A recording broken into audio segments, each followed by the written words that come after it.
Sir release ಮಾಡಿ sir.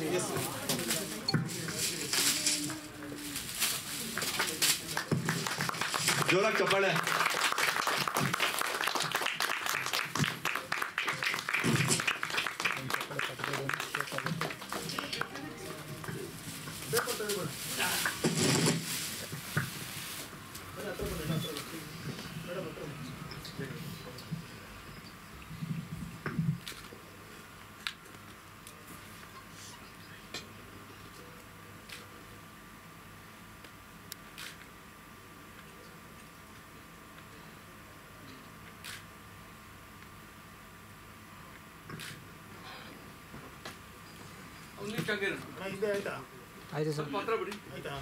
ಈಗ ಎದ್ರು ಡೈರೆಕ್ಟ್ರು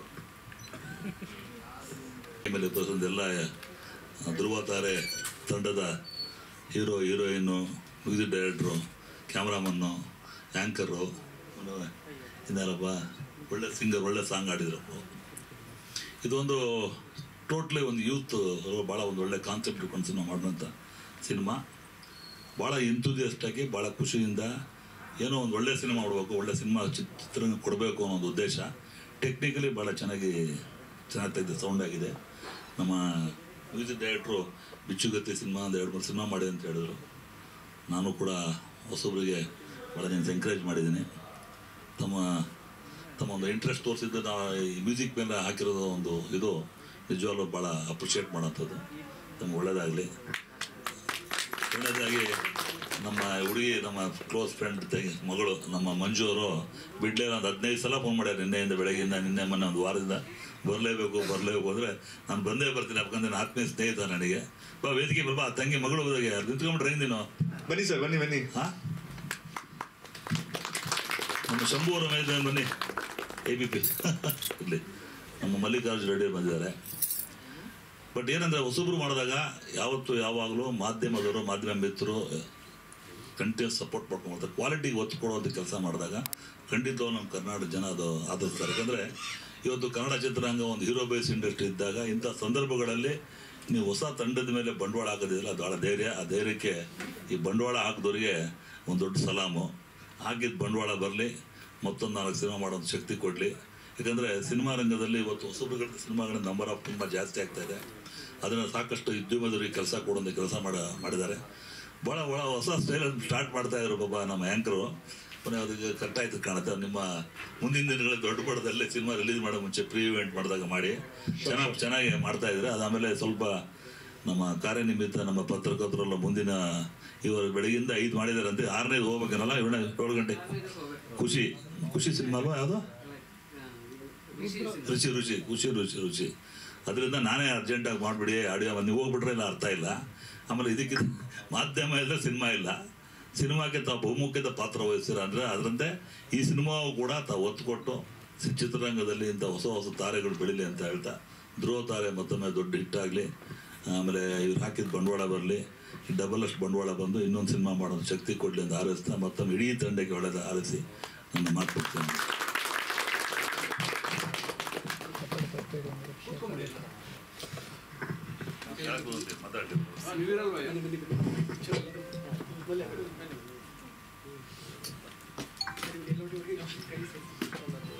ಜೋರಾಗಿ ಚಪ್ಪಾಳೆ.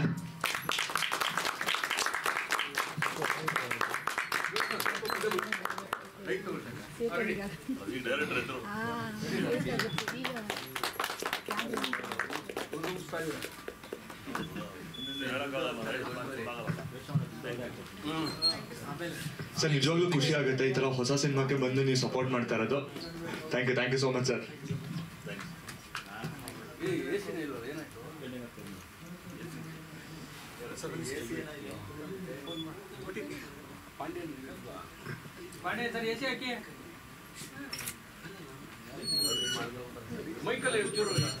ಸರ್ AC ಒಂಚೂರು ಆನ್ ಸರ್, ಒಂಚೂರು AC ತುಂಬಾ ಕಮ್ಮಿ ಆಗ್ಬಿಟ್ಟಿದೆ ಅನ್ಸುತ್ತೆ.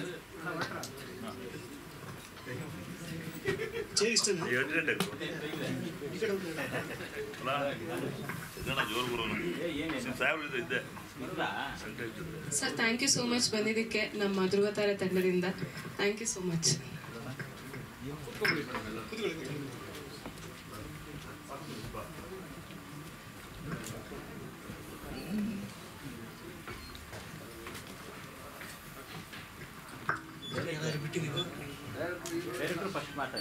ಎಸ್ ಸರ್, ಯಾರಾದರೂ ಬಿಟ್ಟಿದ್ರೆ ನೋಡ್ತಾ ಇದ್ದೀನಿ ಸರ್.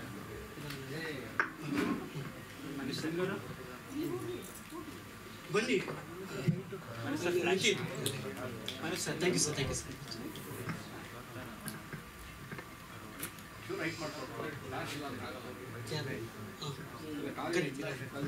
ಸರಿ, ಎಲ್ಲರಿಗೂ ನನ್ನ ಆಗಲೇ ಹೇಳ್ದಂಗೆ ಥ್ಯಾಂಕ್ ಯು ಸೋ ಮಚ್. ನೀವೆಲ್ಲರೂ ಅಷ್ಟು ಬ್ಯುಸಿಲಿ, ಅಂದರೆ ಬೆಳಗ್ಗೆಯಿಂದ ಇದು ಮೋಸ್ಟ್ಲಿ 6ನೇದು ಅಂತ ಹೇಳಿದ್ರು, ಅಷ್ಟು ಕಂಟಿನ್ಯೂಸ್ ಆಗಿ ಕೆಲಸ ಮಾಡಿಕೊಂಡು ನಮಗೂ ಇಷ್ಟು ಟೈಮ್ ಕೊಟ್ಟು ಇಲ್ಲೆಲ್ಲರೂ ಬಂದಿರೋದಕ್ಕೆ ನಮ್ಮ ಪತ್ರಿಕಾ ಸಿಬ್ಬಂದಿಗಳಿಗೆ ಎಲ್ಲರಿಗೂ ನನ್ನ ದೊಡ್ಡ ನಮಸ್ಕಾರ. ಥ್ಯಾಂಕ್ ಯು ಸೋ ಮಚ್ ನೀವೆಲ್ಲರೂ ಇಲ್ಲಿ ಬಂದಿದ್ದಕ್ಕೆ. ಧ್ರುವ ತಾರೆ ಇದು ನನ್ನ ಒಂದು 5 ವರ್ಷದ ಕನಸು, 3 ವರ್ಷದ ಶ್ರಮ ಈ ಸಿನಿಮಾದು. ಅದೆಲ್ಲ ಹೇಳೋಕ್ಕಿಂತ ಮುಂಚೆ ನಾನು ಒಬ್ಬೊಬ್ಬರನ್ನೇ ಇಂಟ್ರೊಡ್ಯೂಸ್ ಮಾಡ್ಕೊಂಡು ಬರ್ತೀನಿ. ಕೊನೆಯದಾಗಿ ನಿಂತಿರೋದು ನಿತಿನ್ ಅಂತ, ನನ್ನ ಪ್ರೊಡಕ್ಷನ್ ಮ್ಯಾನೇಜಿಂದ ಹಿಡಿದು ಪ್ರತಿಯೊಂದೆಲ್ಲನೂ ಅವರು ಹ್ಯಾಂಡಲ್ ಮಾಡ್ಕೊಂಡು ಬಂದರು. ನನ್ನ ಡೈರೆಕ್ಷನ್ ಡಿಪಾರ್ಟ್ಮೆಂಟಲ್ಲಿ ಪೂರ್ತಿ ಎಲ್ಲ ನಿಗಾ ವಹಿಸ್ಕೊಂಡು ಎಲ್ಲ ಕೆಲಸ ಮಾಡ್ಕೊಂಡು ಬಂದಿರೋದು ನಮ್ಮ ಭರತ್ ಅವರು. ಆಮೇಲೆ ನಮ್ಮ ಕ್ಯಾಮ್ರಾಮ್ಯಾನ್ ಅವರು ಈ ಸಿನಿಮಾಗೆ ಫಸ್ಟ್ ಟೈಮ್ ಕ್ಯಾಮ್ರಾ ಹಿಡ್ತಿದ್ದಾರೆ. ಆದರೆ ಅಷ್ಟೇ ಅಚ್ಚುಕಟ್ಟಾಗಿ ಸಿನಿಮಾ ಮೇಲೆ ಬಂದಿರೋದು ನೀವು ಆಲ್ರೆಡಿ ನೋಡಿದ್ರಿ. ತುಂಬ ಅಚ್ಚುಕಟ್ಟಾಗಿ ಎಲ್ಲ ಫ್ರೇಮ್ನಾಗಲಿ ಅಥವಾ ನಾವೇನು ಹೇಳಿದ್ದೋ ಅದೆಲ್ಲನೂ ನೀಟಾಗಿ ನಮ್ಮ ಡೈರೆಕ್ಟ್ರಿಗೆ ಏನು ಬೇಕು ಎಲ್ಲನೂ ನಮ್ಮ ಸ್ಕ್ರೀನ್ ಮೇಲೆ ತಗೊಂಡು ಕೊಟ್ಟಿರೋದು ನಮ್ಮ ಚಂದನ್ ಅವರು. ಆಮೇಲೆ ನಮ್ಮ ಮ್ಯೂಸಿಕ್ ಡೈರೆಕ್ಟ್ರು ಸೂರಜ್ ಜೋಯಿಸ್ ಅವರು. ಅವ್ರು ಹೇಳ್ದಂಗೆ 6 ಸಿನಿಮಾ ರಿಲೀಸ್ ಆಗಿದೆ. ಆ್ಯಕ್ಚುಲಿ ಇನ್ನು ಅವ್ರ ಬೊಕ್ಕಸಲ್ಲಿ ಇನ್ನೂ ಇದೆ ಸಿನಿಮಾಗಳು, ಒಂದು 10-15, ಬಟ್ ರಿಲೀಸ್ ಆಗಿರೋದು ಒಂದು 6 ಸಿನಿಮಾ ಅಷ್ಟೇ. ನನಗೆ ಖುಷಿ ಇದೆ. ಅವರು ಹೇಳ್ಕೊಂಡಂಗೆ ನಮ್ಮ ಸಿನಿಮಾದು ಅವ್ರು ಇದುವರೆಗೂ ಬ್ಯಾಕಲ್ಲಿ ಏನು ಬಂದಿದೆ ಅದಕ್ಕಿಂತನೂ ತುಂಬ ಚೆನ್ನಾಗಿ ಬಂದಿದೆ. ನಾನು ಇದಕ್ಕೋಸ್ಕರ ಕಾಯ್ತಾ ಇದ್ದೆ ಈ ಸಿನಿಮಾಗೋಸ್ಕರ ಅಂತ ನನ್ನ ಹತ್ರ ಹೇಳ್ತಾಯಿದ್ರು. ಸೊ ನಾನು ಅದಕ್ಕೆ ತುಂಬ ಧನ್ಯವಾದ ಹೇಳ್ತೀನಿ ನಿಮಗೆ. ಮತ್ತು ನಮ್ಮ ಆ್ಯಕ್ಟರ್ ಸರ್, ನಿಮ್ಮ ಬಗ್ಗೆ ದಯವಿಟ್ಟು ನಾನು ಹೇಳೋಂಥದ್ದು ಏನೂ ಇಲ್ಲ ನಿಮಗೆ ಅಂತ. ಸೊ ಕಿರಿಕ್ ಪಾರ್ಟಿಯಿಂದ ಫೇಮ್ ಆಗಿ ಇದುವರೆಗೂ ನಮ್ಮ ಇಂಡಸ್ಟ್ರಿಯಲ್ಲಿ ತುಂಬ ಸಿನಿಮಾಗಳನ್ನ ಕೊಟ್ಟ ನಮ್ಮ ಅಶ್ವಿನ್ ರಾವ್ ಪಲ್ಲಕ್ಕಿ ಅವರು ಈಗ ನಮ್ಮ ಜೊತೆ ಇದ್ದಾರೆ. ನಮ್ಮ ಸಿನಿಮಾದಲ್ಲಿ ಒಂದೊಳ್ಳೆ ಯೋಗಿ ಅನ್ನೋ ಕ್ಯಾರೆಕ್ಟ್ರು, ಅಂದರೆ ನನ್ನ ಸ್ನೇಹಿತನಾಗಿ ಆ್ಯಕ್ಟ್ ಮಾಡಿದ್ದಾರೆ. ತುಂಬ ಒಳ್ಳೆಯ ಸಪೋರ್ಟಿಂಗ್ ರೋಲ್. ಆ್ಯಕ್ಚುಲಿ ಸಿನಿಮಾ ನೋಡಿದಾಗ ಗೊತ್ತಾಗುತ್ತೆ ಎಷ್ಟು ಚೆನ್ನಾಗಿ ಮೂಡ್ ಬಂದಿದೆ ಇದರಲ್ಲಿ ಅಂತ. ಸೊ ಹಾಗಾಗಿ ಅದು ಬಿಟ್ಟು ಈಗ ನನ್ನ ಸಿನಿಮಾ ಎಲ್ಲರೂ ಮಾಡಿಬಿಡ್ತಾರೆ, ಆದರೆ ಸಿನಿಮಾನ ನೆಕ್ಸ್ಟ್ ಲೆವೆಲ್ಗೆ ತೊಗೊಂಡೋಗ್ಬೇಕಲ್ಲ. ಅಂದರೆ ತುಂಬ ಜನ ಹೇಳಿರೋದು ನಾವು ಕೇಳಿದ್ದೀವಿ, ಸಿನಿಮಾ ಏನೋ ಮಾಡ್ಬೋದು, ಆದರೆ ಸಿನಿಮಾ ರಿಲೀಸ್ ಮಾಡೋದಿದೆಯಲ್ಲ ಸಿಕ್ಕಾಪಟ್ಟೆ ಕಷ್ಟ ಇದೆ ಅದು ಅಂತ. ಏನು ಅದು ಆಮೇಲೆ ಇನ್ನೂ ಸುಮಾರು ಜನ ಹೇಳಿರೋದ ಕೇಳಿದ್ದೀವಿ, ಅಂದರೆ ಇನ್ನು ಬಾಕ್ಸಲ್ಲಿ ಉಳ್ಕೊಂಡ್ಬಿಡ್ತು ಅಂತ. ಬಟ್ ನಾನೊಂದು ಬಿಲೀವ್ ಮಾಡ್ತೀನಿ, ಸಿನಿಮಾ ಚೆನ್ನಾಗಿದ್ದರೆ ನಮ್ಮ ದೀಪಕ್ ಸರ್ ಥರ ಬಂದೇ ಬರ್ತಾರೆ ಜನ, ಕೈ ಜೋಡಿಸ್ತಾರೆ, ಮುಂದೆ ರಿಲೀಸ್ ಮಾಡೋಕ್ಕೆ ನಮಗೆ ಕೈ ಜೋಡಿಸ್ತಾರೆ ಅಂತ ನಾನು ಹೇಳಕ್ಕೆ ಇಷ್ಟಪಡ್ತೀನಿ. ಅದು ಬಿಟ್ಟು ನನ್ನ ಪತ್ನಿ, ಈಗ ನನ್ನ ಸಿನಿಮಾ ಹೀರೋಯಿನ್ ಅವಳು, ನನ್ನ ಎಲ್ಲ ಆ್ಯಕ್ಚುಲಿ ಇದು ಹೇಳ್ಬೇಕು ಅಂತಂದರೆ ಬೇರೆ ಡೈರೆಕ್ಷನ್ನು ನಾನು ಆ್ಯಕ್ಚುಲಿ ಡೈರೆಕ್ಷನ್ ಮಾಡಿಕೊಂಡು ಆ್ಯಕ್ಟಿಂಗ್ ಮಾಡೋದು ನನಗೇನು ದೊಡ್ಡ ಕಷ್ಟ ಆಗಲಿಲ್ಲ. ಆದರೆ ಆ್ಯಸ್ ಎ ವೈಫು ಟ್ರೀಟ್ ಮಾಡೋದಿದೆ ಗೊತ್ತಾ, ಅಂದರೆ ಒಂದಷ್ಟು ಟೀಮ್ ಜೊತೆ ಅದು ಆ್ಯಕ್ಚುಲಿ ಟಫ್ ಆಗಿತ್ತು. ಬಟ್ ಈ ಸಿನಿಮಾ ನೋಡಿ ಅವ್ರನ್ನ ಒಂದಷ್ಟು ಹೊಗಳಿ ಒಂದಷ್ಟು ಅವಾರ್ಡ್ ಅಂತೂ ಬರ್ಬೋದು, ಆ ಒಂದು ಕಾಮಿಡಿ ನನಗಿದೆ. ಅಷ್ಟು ಚೆನ್ನಾಗಿ ಆ್ಯಕ್ಟ್ ಮಾಡಿದ್ದಾರೆ ಮೌಲ್ಯ ಅವರು. ಅದು ಬಿಟ್ಟು ಸಮಯ್ ಅವರು ನಿಜವಾಗ್ಲೂ ಎಂಥ ಒಳ್ಳೆ ಡ್ಯಾನ್ಸರ್ ಅಂತಂದರೆ DKD ಎಲ್ಲ ಇದ್ದಾರೆ ಅವರು. ಜೊತೆಗೆ ಆ್ಯಕ್ಟಿಂಗ್ ಯಾವ ಥರ ಇದ್ದಾರೆ ಅಂದರೆ ಒನ್ ಟೇಕ್ ಆರ್ಟಿಸ್ಟು. ಚಾನ್ಸ್ ಇಲ್ಲ ನಮಗೆ, ಎಲ್ಲರೂ ಒಂದಷ್ಟು ಕಷ್ಟ ಕೊಟ್ಟಿದ್ದಾರೆ, ಈವನ್ ಇವರು ಕೂಡ ಕಷ್ಟ ಕೊಟ್ಟಿದ್ದಾರೆ. ಆದರೆ ಇವ್ರು ಬಂದು one take artist next level ಆಗಿ ನಮಗೆ ಸಪೋರ್ಟ್ ಮಾಡಿದ್ರು ಆ್ಯಕ್ಟಿಂಗಲ್ಲಿ. ಆಮೇಲೆ ನಮ್ಮ ಸಂಗೀತ ಅವರು ಇದರಲ್ಲಿ ನನ್ನ ಗರ್ಲ್ ಫ್ರೆಂಡ್ ಕ್ಯಾರೆಕ್ಟ್ರು ಪ್ಲೇ ಮಾಡಿದ್ದಾರೆ. ಅಂದರೆ ತುಂಬ ಕೀ ರೋಲ್ ಅಂತ ಹೇಳ್ತೀವಲ್ಲ, ಅದರಿಂದನೇ ನನ್ನ ಇಡೀ ಲೈಫ್ ಚೇಂಜ್ ಆಗೋಂಥದ್ದು. ಸೊ ಇವರು ಕೂಡ ನಮ್ಮ ಸಿನಿಮಾಗೆ ಸಪೋರ್ಟ್ ಮಾಡಿಕೊಂಡು ಸೀರಿಯಲ್ ಎಲ್ಲ ಮಾಡಿದ್ದಾರೆ, ಸೀರಿಯಲ್ ಆ್ಯಕ್ಟ್ರೆಸ್ ಅವರು ಸಪೋರ್ಟ್ ಮಾಡ್ಕೊಂಡಿದ್ರು. ಆಮೇಲೆ ಮೇಘನ ಅವರು ಒಂದು ಫ್ರೆಂಡ್ ಕ್ಯಾರೆಕ್ಟ್ರು ಮಾಡಿಕೊಂಡು ಆ ಒಂದು ಫನ್ನಿ ವೇಲಿ ನಮ್ಮ ಸಿನಿಮಾನ ಹೆಂಗೆ ಎಂಟರ್ಟೈನ್ ಮಾಡಬೇಕು ಆ ಬಂದಿರೋ ಒಂದು 2-3 ಸೀನಲ್ಲಿ ತುಂಬ ಚೆನ್ನಾಗಿ ಕಾಣಿಸ್ಕೊಂಡಿದ್ದಾರೆ. ಆಮೇಲೆ ನನ್ನ ಸ್ನೇಹಿತ ಚಡ್ಡಿ ದೋಸ್ತ್, ನನ್ನ ಇನ್ವೆಸ್ಟರ್, ನನ್ನ ಸಿನಿಮಾಗೆ ಇನ್ವೆಸ್ಟ್ ಮಾಡಿದ್ದಾನೆ ನನ್ನ ನಂಬಿ, ಶಿವರುದ್ರ ಅಂತ. ಸೊ ಅವನು ಇಲ್ಲಿಗೆ ನನ್ನ ಜೊತೆಲಿದ್ದಾನೆ. ಸಾರಿ, ಇನ್ಯಾರಾದ್ರೂ ಬಿಟ್ಟಿದ್ದೀನ. ಆಮೇಲೆ thank you so much Vinay, ನೀವು ಒನ್ ಜಾಯಿಂಟ್ ಅನ್ನೋ ಒಂದು ಯೂಟ್ಯೂಬ್ ಚಾನಲನ್ನು ನಡೆಸ್ಕೊಂಡು ಅದರಲ್ಲಿ ಆಲ್ರೆಡಿ ನಿಮ್ಮದು ಪ್ರತಿಭೆ ಗೊತ್ತಿತ್ತು, ನೀವು ಅಷ್ಟು ಚೆನ್ನಾಗಿ ಮಾತಾಡ್ತೀರಾ ಅಂತ. ಬಟ್ ನೀವು ಇಷ್ಟು ಚೆನ್ನಾಗಿ ಮಾತಾಡ್ತೀರಾ ಈ ಸ್ಟೇಜಲ್ಲಿ ಅಂತ ಅಷ್ಟು ಎಂಗೇಜಾಗಿ ಇಟ್ಕೊಂಡಿದ್ದೀರಾ ಅಂತ ಅಂದ್ಬಿಟ್ಟು ನನಗೆ ಫಸ್ಟ್ ಟೈಮ್ ನಾನು ನೋಡಿದ್ದು ನಾನು. ಆಮೇಲೆ ಏನು ನಿಜವಾಗ್ಲೂ ಏನಂದರೆ ನಮ್ಮ ಮೀಡಿಯಾ ಫ್ರೆಂಡ್ಸ್ ಎಲ್ಲ ಸ್ವಲ್ಪ ಬ್ಯುಸಿ ಇಲ್ಲ ಅಂದಿದ್ರೆ ನಿಜವಾಗ್ಲೂ ಇನ್ನೊಂದಷ್ಟು ಟೈಮ್ಸ್ ಸಿಕ್ಕಿರ್ತಿತ್ತು. ಇಲ್ಲ ನಾವು ಅವ್ರನ್ನ ಅರ್ಥ ಮಾಡ್ಕೊಂಡಿದ್ದೀನಿ, ಯಾರು ಅರ್ಥ ಮಾಡ್ಕೊತಾರೆ ನಂಗೆ ಅರ್ಥ ಆಗುತ್ತೆ. ಬೆಳಗ್ಗೆಯಿಂದ ಸಾಯಂಕಾಲವರೆಗೂ ಕಂಟಿನ್ಯೂಸ್ ಆಗಿ ಕೆಲಸ ಮಾಡಿದ್ದಾರೆ, ಅವ್ರ ಕೆಲಸಕ್ಕೂ ಇಂಪಾರ್ಟೆನ್ಸ್ ಕೊಡಬೇಕು, ಅರ್ಥ ಆಗುತ್ತೆ. Okay, thank you. Next cinema ಬಗ್ಗೆ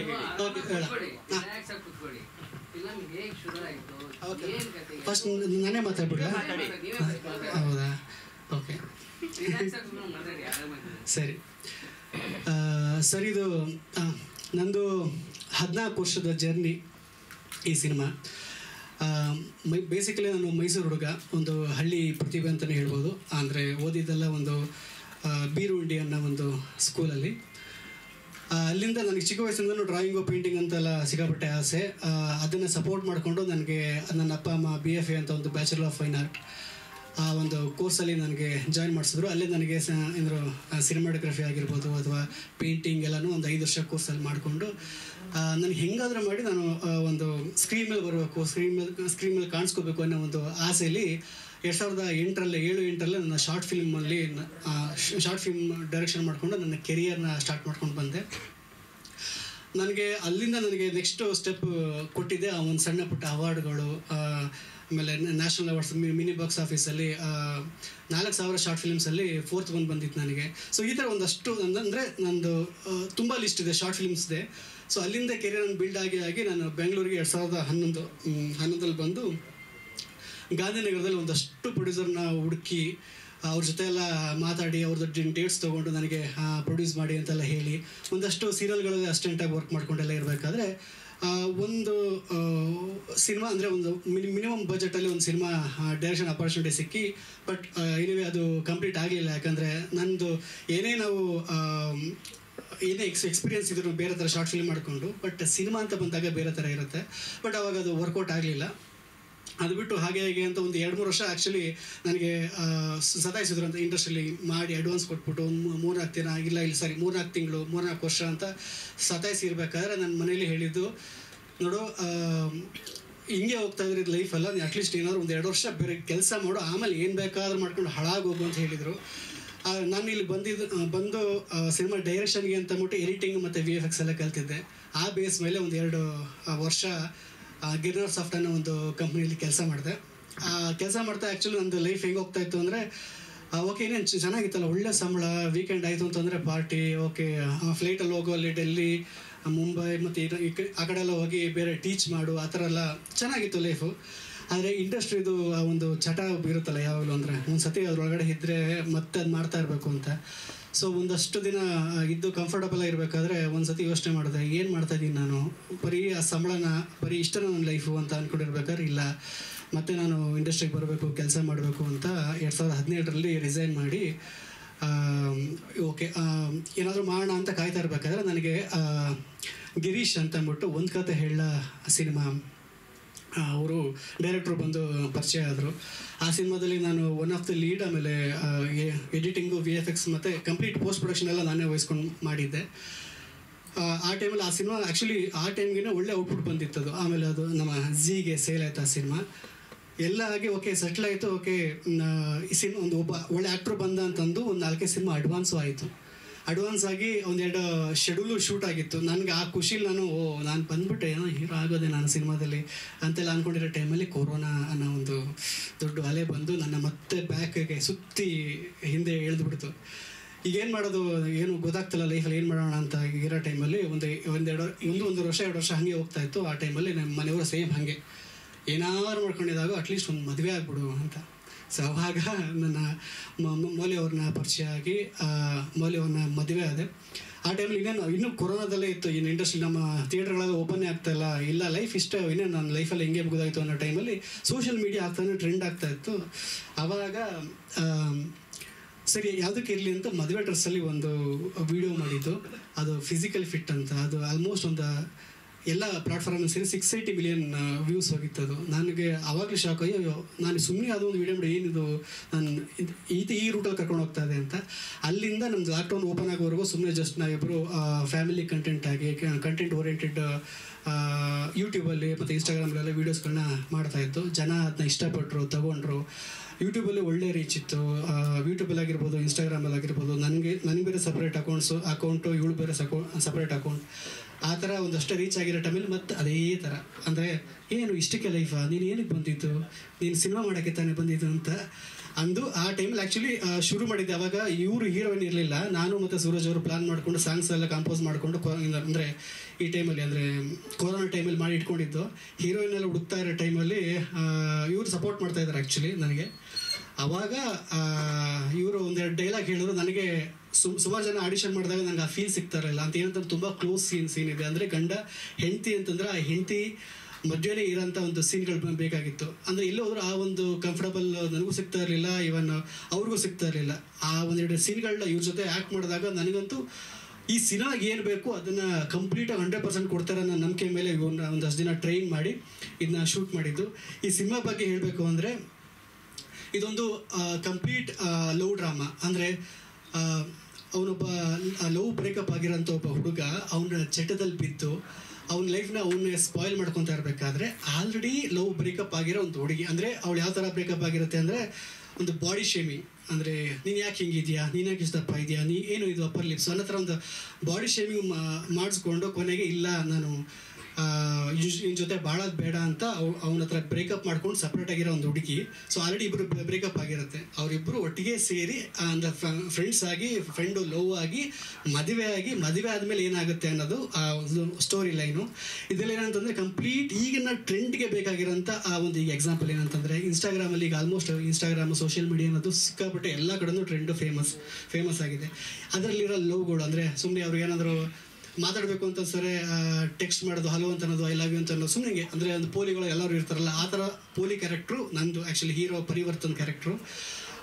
ಆ ಥರ ಇರೋ ಲೈಫ್ನ ಹೀರೋಯಿನ್ ಅಪೂರ್ವ ಅವರು ಬಂದು ಅವ್ರ ಲೈಫ್ನ ಪರಿವರ್ತನೆ ಮಾಡಿ, ಅಂದರೆ ಅವನ ಹೆಸರು ಪರಿವರ್ತನೆ ಅಲ್ಲ, ಅವ್ರ ಲೈಫ್ನೇ ಪರಿವರ್ತನೆ ಮಾಡಿ ಅವರಿಬ್ಬರು ಮದುವೆ ಆದಮೇಲೆ ಆ ಗಂಡ ಹೆಂಡತಿರ ಮಧ್ಯ ಇರೋ ಒಂದು ಸೊಗಡು, ಆ ಒಂದು ಪ್ರೀತಿ ಅದನ್ನೆಲ್ಲನೂ ಒಟ್ಟಿಗೆ ಸೇರಿಸಿ ಅವರಿಬ್ಬರು ಹೇಗೆ ಅಂದರೆ ಈಗಿನ ಜನ್ರೇಷನ್ ಬೇಕಾಗಿರೋದ್ರ ಪ್ರಕಾರ ಒಂದೊಳ್ಳೆ ಎಂಟರ್ಟೈನ್ಮೆಂಟು ಮತ್ತು ಒಂದೊಳ್ಳೆ ಮೆಸೇಜ್ ಇರೋಂಥ ನಮ್ಮ ಸಿನಿಮಾ ಧ್ರುವತಾರೆ. ಓಕೆ, ಮುಗಿಸ್ತು, ಗಂಟ್ಲಲ್ಲಿ ಇದಾಯಿತು.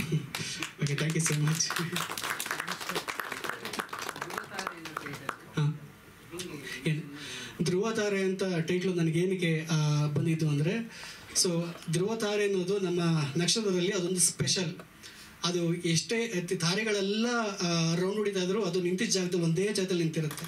ಸೊ ನಾನು ಅದನ್ನು ಕಂಡುಕೊಂಡಿದ್ದು ಧ್ರುವತಾರೆ ಅನ್ನೋದು ಒಂದು ಸ್ಪೆಷಲ್.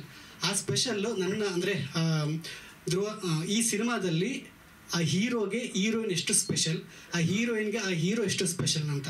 ಸೊ ನಾನು ಯಾವಾಗಲೂ ನನ್ನ ಟೀಮ್ಗೆಲ್ಲ ಹೇಳ್ತಾ ಇರ್ತೀನಿ, ಅಂದರೆ ಎಲ್ಲ ಪ್ರತಿಯೊಬ್ಬರ ಲೈಫಲ್ಲೂ ಒಬ್ಬರು ಸ್ಪೆಷಲ್ ಇದ್ದೇ ಇರ್ತಾರೆ. ಅದು ತಾಯಿ ಆಗಿರ್ಬೋದು, ಅಥವಾ ಹೆಂಡತಿ ಆಗಿರ್ಬೋದು, ಇಲ್ಲ ಅಪ್ಪ ಆಗಿರ್ಬೋದು. ಸೊ ಧ್ರುವತಾರೆ ಅನ್ನೋದನ್ನ ನಾನು ಒಂದು ಸ್ಪೆಷಲ್ ಅನ್ನೋ ಒಂದು ಅರ್ಥಕ್ಕೆ ನಾನು ಈ ಸಿನಿಮಾನ ಮಾಡಿರೋದು. ಸರ್, ಇದು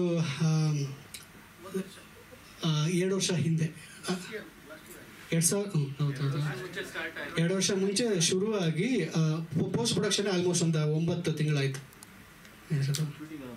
ಹೌದು, ಕಂಪ್ಲೀಟ್ ಆಗಿ ರೆಡಿ ಇದೆ. ಸೆಪ್ಟೆಂಬರ್ 20ಕ್ಕೆ ರಿಲೀಸ್ ಆಗೋಂಥ ಎಲ್ಲ ಪ್ಲಾನ್ಸ್ಗಳಿದೆ. ಸೆನ್ಸರ್ ಆಗಿದೆ. ಹೌದು, UA ಸೆನ್ಸರ್ ಸರ್ಟಿಫಿಕೇಟ್ UA ಸಿಕ್ಕಿದೆ. UA ಅಂದರೆ ಅದೇ ಇವನು ಫಸ್ಟ್ ಪಾರ್ಟಲ್ಲಿ ಅವನು ತುಂಬ ಪೋಲಿ ಆಗಿರ್ತಾನಲ್ಲ, ಅವನು ಕುಡ್ತ ಚಟ, ಅವನು ಆ ಚಟಗಳಿಂದ ನಮಗೆ ಅದು UA ಬಂತು ಇದರಲ್ಲಿ. ಮೇ ಬಿ ಅದನ್ನ ತೋರಿಸಿಲ್ಲ, ಬಟ್ ಇಂಡೈರೆಕ್ಟ್ಲಿ ಅದರಲ್ಲಿ ಅದು ಅಂದರೆ ಇದು ಮಾಡಿದ್ದೀವಿ. ಆ ಸೌಂಡ್ಸ್ ಎಲ್ಲ ಇದೆಯಲ್ಲ, ಬೆಡ್ದು ಎಲ್ಲನೂ ಅದೆಲ್ಲ ತುಂಬ ಜಾಸ್ತಿ ಇದೆ. ಹಾಗಾಗಿ ಅದು UA ಸಿಕ್ಕಿದೆ ನನಗೆ. ಹೌದು.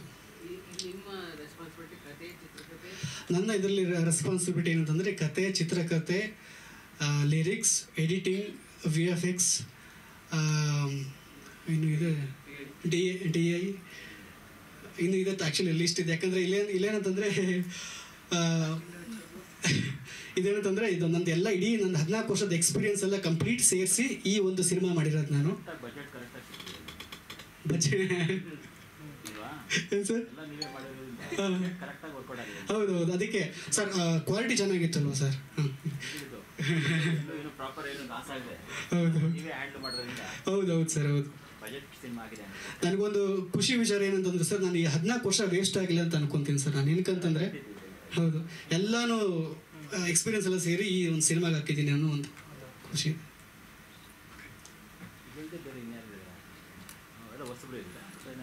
ಇದ್ದಾರೆ ಸರ್ ಆರ್ಟಿಸ್ಟ್ಗಳು. ಕಾರ್ತಿಕ್ ಮಹೇಶ್ ಅವರು ಅಂದರೆ ನಮ್ಮ ಬಿಗ್ ಬಾಸ್ ವಿನ್ನರು. ಅದಾದಮೇಲೆ ರಮೇಶ್ ಭಟ್ ಸರು, ಮತ್ತು ಮೂಕ್ ಸುರೇಶ್ ಸರು, PD ಸತೀಶ್ ಅವರು, ಸುಮನ್ಯ ಗರ್ಕರ್ ಅವರು ಒಂದು ಗೆಸ್ಟ್ ಅಪಿಯರೆನ್ಸ್ ಆಗಿ ನಮ್ಮ ಒಂದು ಪ್ರೀತಿಗೋಸ್ಕರ US ಅಲ್ಲಿ ಎತ್ಕೊಂಡು ಆ್ಯಕ್ಟ್ ಮಾಡಿ ಕಳಿಸಿದ್ದಾರೆ ನಮಗೆ. ಅಂದರೆ ಕೀ ರೋಲ್ ಮೇನ್ ಅಂದರೆ ಅವರಿಂದ ಈಗ ಮೇಯ್ನಾಗಿ ಬಂದು ನಮ್ಮ ಸಂಗೀತ ಅವರು ಹೇಗೆ ಕೀ ರೋಲ್ ಪ್ಲೇ ಮಾಡಿದ್ದಾರೆ, ಅದೇ ಥರ ಕಾರ್ತಿಕ್ ಅವರು ಮೇಜರಾಗಿ ಅವರಿಂದನೇ ಸಿನಿಮಾ ನಿಂತಿರೋದು, ಆ ಥರ ಆಗುತ್ತೆ.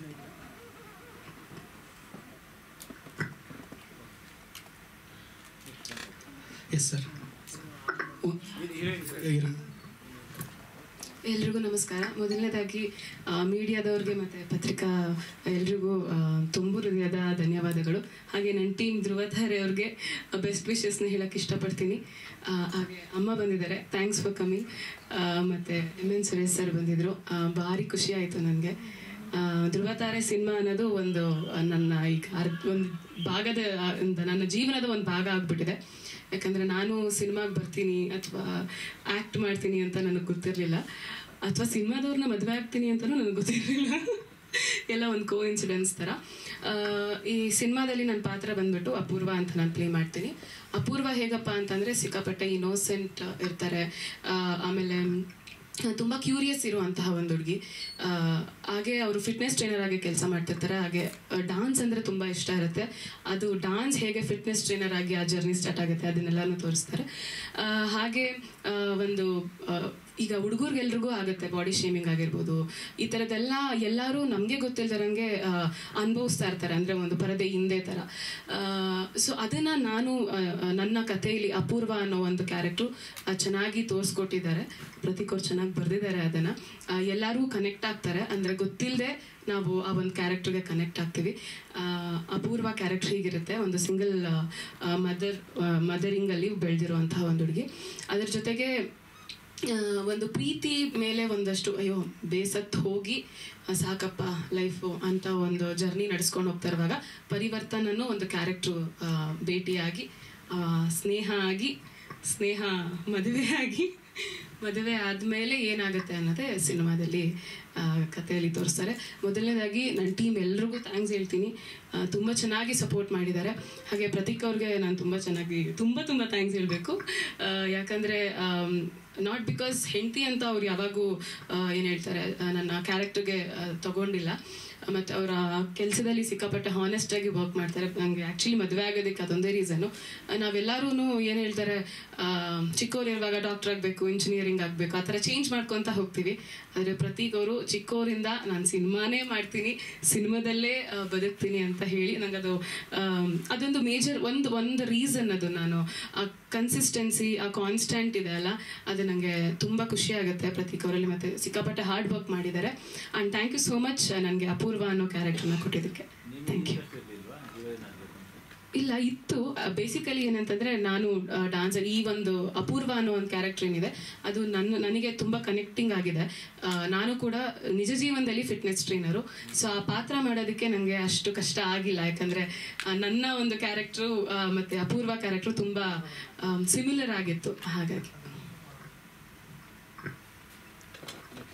Thank you sir.